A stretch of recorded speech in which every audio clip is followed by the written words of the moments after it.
नमस्कार, जय माता दी। मैं हूं आपका दोस्त होस्ट ए कुमार। उपस्थित हूं एक इंटरेस्टिंग टॉपिक लेके, रिक्तिकाएँ, जिसे अंग्रेजी में वैक्यूल्स कहते हैं। रिक्तिकाओं को रसधानी के नाम से भी जाना जाता है। जैसा कि आप स्क्रीन पे देख पा रहे हैं, हम बात करेंगे क्या होती है रिक्तिका, क्या होती हैं रिक्तिकाएँ, रिक्तिका की खोज किसने करी, रिक्तिकाएँ कितने प्रकार की होती हैं, जिसमें हम बात करेंगे गैस रिक्तिका, सिकुड़ा हुआ रिक्तिकाएँ, खाद्य रिक्तिकाएँ, केंद्रीय रिक्तिकाएँ, टोनोप्लास्ट, रिक्तिका रस और साथ में बात करेंगे रिक्तिकाओं के कार्य। आइए समझिए पीपीटी के माध्यम से विस्तार से। आइए समझिए रिक्तिकाएँ, जिसे रसधानी के नाम से भी जाना जाता है। रिक्तिकाओं को अंग्रेजी में वैक्यूल्स कहते हैं। रिक्त का शब्द लैटिन भाषा से आया है, जिसका अर्थ होता है रिक्त। रिक्त यानी खाली। अगर रिक्तिका की बात करें, सजीव कोशिका में रिक्त स्थान यानी लिविंग सेल में रिक्त स्थान रिक्तिका यानी वैक्यूल्स कहलाता है। कोशिका का एक छोटा खाली हिस्सा रिक्तिका यानी वैक्यूल्स कहलाता है। जो रिक्तिका है, रिक्तिका यानी कि वैक्यूल्स, वह एनिमल सेल में भी होती है, यानी कि जंतु कोशिकाओं में भी होती है, और प्लांट सेल में भी होती है। प्लांट यानी पादप कोशिकाओं में भी वैक्यूल्स होते हैं। इसके अतिरिक्त प्रोटिस्टा जगत के प्राणियों में भी वैक्यूल्स यानी रिक्तिकाएँ मौजूद होती हैं। यानी कि जो एक कोशिकीय जीव होते हैं, उनमें भी वैक्यूल्स उपस्थित होते हैं। एक कोशिकीय जीव के या प्रोटिस्टा जगत के अच्छे एग्जाम्पल जैसे अमीबा हो गया या पैरामीशियम हो गया इत्यादि। अमीबा एक कोशिकीय जीव है, उसमें भी फूड वैक्यूल्स मौजूद होते हैं।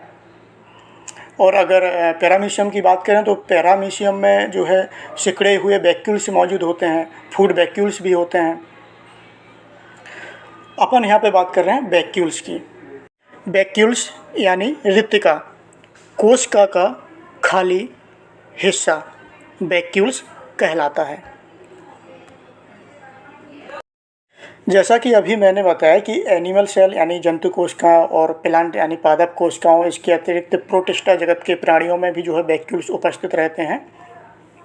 जैसा कि आप स्क्रीन पर देख पा रहे हैं, तरुण कोशिका यानी कि एंग सेल में कोशिका कला यानी कि सेल मेम्ब्रेन के अंदर की सारी जगह में कोशिका द्रव यानी साइटोप्लाज्म भरा रहता है। परंतु जैसे जैसे कोशिका यानी सेल का आकार बढ़ता है, विभिन्न आकारों के अनेक स्थान कोशिका के अंदर उत्पन्न हो जाते हैं, जिन्हें रिक्तिकाएँ या रसधानी अंग्रेजी में वैक्यूल्स कहते हैं। समझिए रिक्तिका की खोज, डिस्कवरी ऑफ वैक्यूल।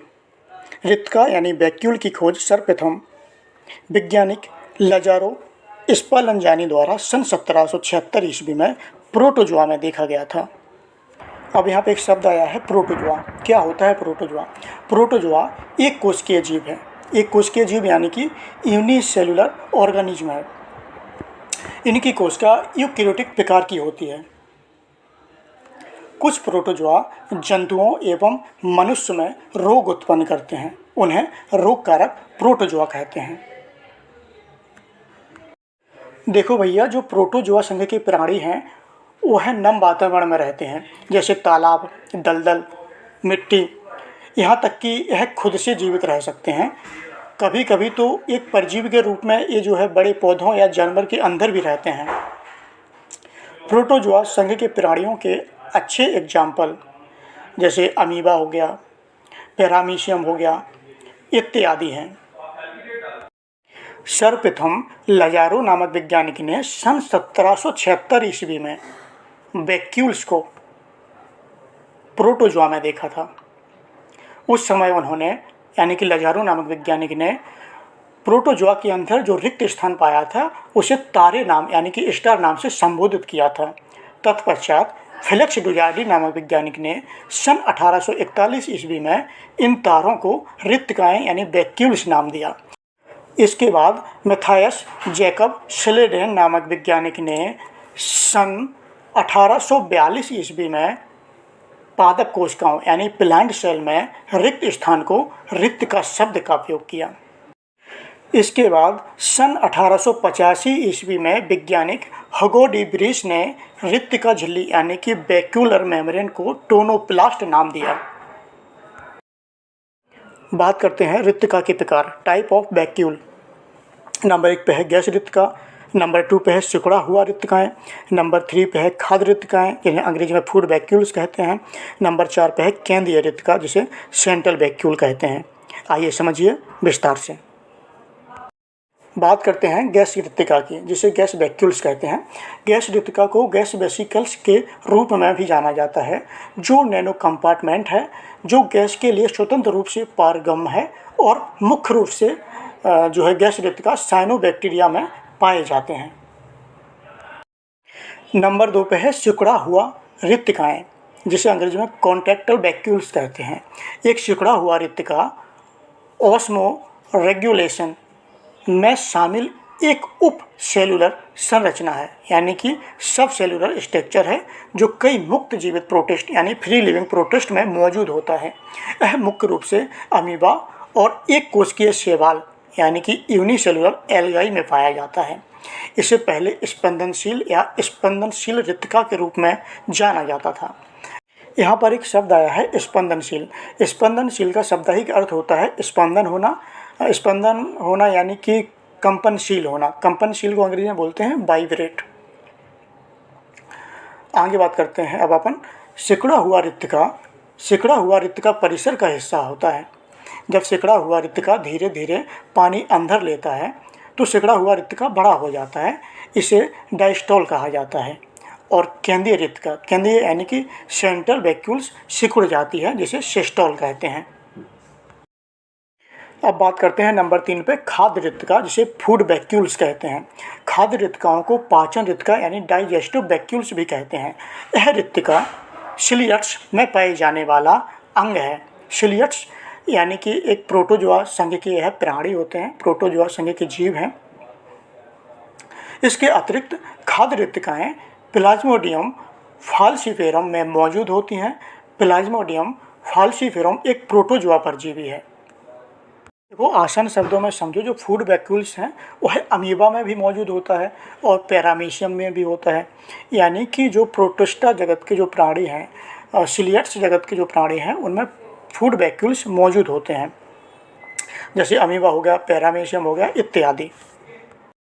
नंबर 4 पे है केंद्रीय रिक्तिका जिसे अंग्रेजी में सेंट्रल वैक्यूल्स कहते हैं। जैसे जैसे कोशिका यानी सेल, जैसे जैसे कोशिका बढ़ती जाती है और जो कोशिका में छोटी छोटी रिक्तिकाएँ होती हैं वह परस्पर मिलकर एक बड़ी रिक्तिका यानी एक लार्ज वैक्यूल बनाती हैं जिसे केंद्रीय रिक्तिका यानी सेंट्रल वैक्यूल कहते हैं। अब समझिए टोनोप्लास्ट, बिल्कुल आसान शब्दों में। टोनोप्लास्ट को जो है रिक्तिका कला भी कहते हैं और रिक्तिका झिल्ली भी कहते हैं। इसे अंग्रेजी में वैक्यूलर मेम्ब्रेन कहते हैं।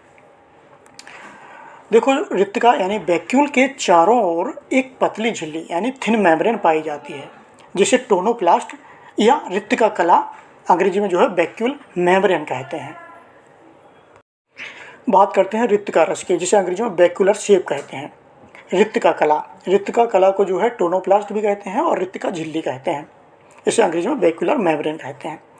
रिक्तिका कला के अंदर एक तरल पदार्थ भरा रहता है जिसे रिक्तिका रस यानी वैक्यूलर शेप कहते हैं। रिक्तिका रस में खनिज लवण, कार्बोहाइड्रेट, अमीनो अम्ल, प्रोटीन, कार्बनिक अम्ल, विभिन्न प्रकार के बैंगक एवं अपशिष्ट उत्पाद आदि पाए जाते हैं। अब बात करते हैं रिक्तिकाओं के कार्य, फंक्शन ऑफ वैक्यूल्स। नंबर 1, रिक्तिकाओं यानी कि वैक्यूल्स का रिक्तिका रस यानी वैक्यूलर शेप कोशिका में स्फीति बनाए रखने में विशेष सहायता करता है। नंबर 2, रिक्तिकाओं का कार्य। नंबर 2, पुष्पों एवं फलों आदि की रिक्तिकाओं में एंथोसाइनिन नामक बैंगक यानी कि एंथोसाइनिन पिगमेंट पाया जाता है जो पुष्पों एवं फलों को विभिन्न रंग प्रदान करता है। नंबर 3 कार्य, इनमें भोज्य पदार्थ संचित रहते हैं।